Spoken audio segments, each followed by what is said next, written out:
जय श्री कृष्णा, जय श्री राधे। एकादशी का हिंदू शास्त्रों में विशेष महत्व है। इसीलिए एकादशी के व्रत को सबसे बड़े व्रत की संज्ञा दी गई है। इस बार पड़ रही मोक्षदा एकादशी के विषय में कहा जाता है कि मोक्षदा एकादशी का व्रत रखने से व्यक्ति को मोक्ष की प्राप्त होती है। साथ ही इस एकादशी का व्रत रखने से पितरों को भी पुण्य मिलता है। कोई भी एकादशी व्रत करें तो उसका व्रत कथा सुने बिना अधूरा रहता है। तो आइए सुनते हैं मोक्षदा एकादशी की कथा, जिसकी कथा सुनने मात्र से ही वाजपेयी यज्ञ के समान फल प्राप्त होता है। अर्जुन ने उत्पन्ना एकादशी की उत्पत्ति, महिमा, महात्म्य आदि सुनकर भगवान श्री कृष्ण से कहा, हे परम पूजनीय भगवान श्री कृष्ण, हे त्रिलोकीनाथ, आप सभी को सुख व मोक्ष देने वाले हैं। मैं आपको प्रणाम करता हूँ। हे प्रभु, आप कृपा करने वाले हैं। कृपया करके मेरी एक जिज्ञासा को शांत कीजिए।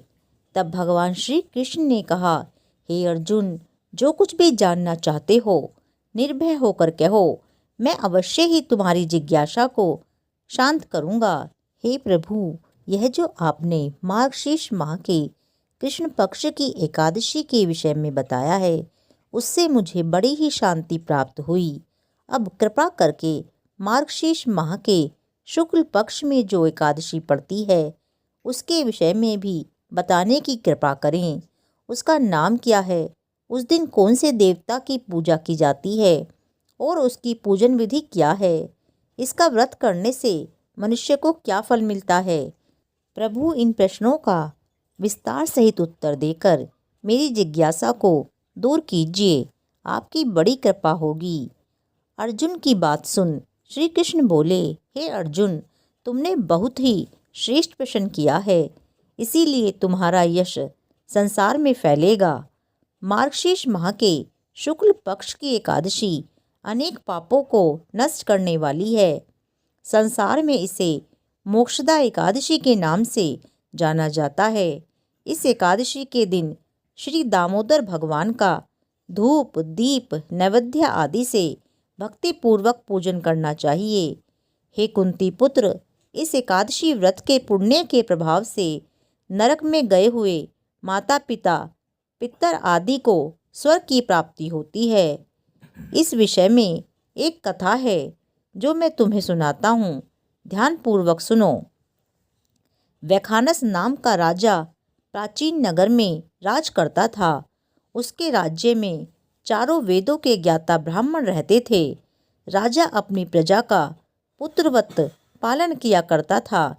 एक रात्रि को स्वप्न में राजा ने अपने पिता को नरक की यातनाएं भोगते हुए देखा। इस प्रकार का स्वप्न देखकर राजा बड़ा ही व्याकुल हुआ। वह बेचैनी से सुबह होने की प्रतीक्षा करने लगा। सुबह होते ही उसने ब्राह्मणों को बुलाकर उनके समक्ष अपने स्वप्न की सारी बात बताई। हे ब्राह्मणों, रात्रि को स्वप्न में मैंने अपने पिता को नरक की यातनाएं भोगते हुए देखा। उन्होंने मुझसे कहा कि हे पुत्र, मैं घोर नरक भोग रहा हूँ, मेरी यहाँ से मुक्ति कराओ। जब से मैंने उनके यह वचन सुने हैं, तब से मुझे चैन नहीं है। अब मुझे राज्य, सुख, ऐश्वर्य, हाथी, घोड़े, धन, स्त्री, पुत्र आदि कुछ भी सुखदायक प्रतीत नहीं हो रहे हैं। अब मैं क्या करूं, कहाँ जाऊं? इस दुख के कारण मेरा शरीर तप रहा है। आप लोग मुझे किसी प्रकार का तप, दान, व्रत आदि बताएं, जिससे मेरे पिता को मुक्ति प्राप्त हो। यदि मैंने अपने पिता को नरक की यातनाओं से मुक्त कराने का प्रयास नहीं किया तो मेरा जीवन निरर्थक है। जिसके पिता नरक की यातनाएं भोग रहे हैं, उस व्यक्ति को इस धरती पर सुख भोगने का कोई अधिकार नहीं है। हे ब्राह्मण देवों, मुझे शीघ्र ही इसका कोई उपाय बताने की कृपा करें। राजा के आंतरिक दुख की पीड़ा को सुनकर ब्राह्मणों ने आपस में विचार विमर्श किया। फिर एक मत होकर बोले, हे राजन, वर्तमान, भूत और भविष्य के ज्ञाता पर्वत नाम के एक मुनि हैं। वे यहाँ से अधिक दूर नहीं हैं। आप अपनी यह व्यथा उनसे जाकर कहें, वे अवश्य ही इसका कोई सरल उपाय आपको बता देंगे। ब्राह्मणों की बात सुन राजा मुनि के आश्रम पर गए। आश्रम में अनेक शांतचित्त योगी और मुनि तपस्या कर रहे थे। चारों वेदों के ज्ञाता पर्वत मुनि दूसरे ब्रह्मा के समान बैठे हुए जान पड़ रहे थे। राजा ने उन्हें दंडवत प्रणाम किया तथा अपना परिचय दिया। पर्वत मुनि ने राजा से कुशल क्षेम पूछी।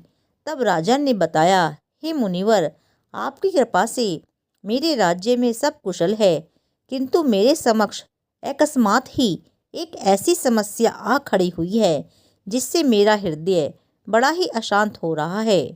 फिर राजा ने मुनि को व्यथित हृदय से रात में देखे गए स्वप्न की पूरी बात बताई और फिर दुखी स्वर में बोला, हे महर्षि, अब आप कृपा करके मेरा मार्गदर्शन करें कि ऐसे में मुझे क्या करना चाहिए, कैसे मैं अपने पिता को नरक की यातना से मुक्ति दिलाऊं। राजा की बात पर्वत मुनि ने गंभीरतापूर्वक सुनी। फिर नेत्र बंद कर भूत और भविष्य पर विचार करने लगे। कुछ देर गंभीरतापूर्वक चिंतन करने के बाद उन्होंने कहा, राजन, मैंने अपने योग बल के द्वारा तुम्हारे पिता के सभी कुकर्मों का ज्ञान प्राप्त कर लिया है। उन्होंने पूर्व जन्म में अपनी पत्नियों में भेदभाव किया था। अपनी बड़ी रानी के कहने में आकर उन्होंने अपनी दूसरी पत्नी को ऋतुदान मांगने पर नहीं दिया था। उसी पाप कर्म के फल से तुम्हारा पिता नरक में गया है। यह जानकर व्याखानस राजा ने याचना भरे स्वर में कहा, हे ऋषिवर, मेरे पिता के उद्धार का कोई उपाय बताने की कृपा करें। किस प्रकार वे इस पाप से मुक्त होंगे। इस पर पर्वत मुनि बोले, हे राजन, मार्गशीर्ष मास के शुक्ल पक्ष में जो एकादशी होती है उसे मोक्षदा एकादशी कहते हैं। यह मोक्ष प्रदान करने वाली है। आप इस मोक्षदा एकादशी का व्रत करें और उस व्रत के पुण्य को संकल्प करके अपने पिता को अर्पित कर दें। एकादशी के पुण्य प्रभाव से अवश्य ही आपके पिता की मुक्ति हो जाएगी। पर्वत मुनि के वचनों को सुनकर राजा अपने राज्य को लौट आया और परिवार सहित मोक्षदा एकादशी का विधि पूर्वक व्रत किया। इस व्रत के पुण्य को राजा ने अपने पिता को अर्पित कर दिया। इस पुण्य के प्रभाव से राजा के पिता को सहज ही मुक्ति मिल गई। स्वर्ग को प्रस्थान करते हुए राजा के पिता ने कहा, हे पुत्र, तेरा कल्याण हो। इतना कहकर राजा के पिता ने स्वर्ग को प्रस्थान किया। पांडुपुत्र, जो मनुष्य मार्गशीर्ष माह के शुक्ल पक्ष की एकादशी का उपवास करते हैं, उनके सभी पाप नष्ट हो जाते हैं और अंत में वे स्वर्ग लोक को प्राप्त करते हैं। इस उपवास से उत्तम और मोक्ष प्रदान करने वाला कोई भी दूसरा व्रत नहीं है। इस कथा को सुनने व पढ़ने से अनंत फल प्राप्त होता है।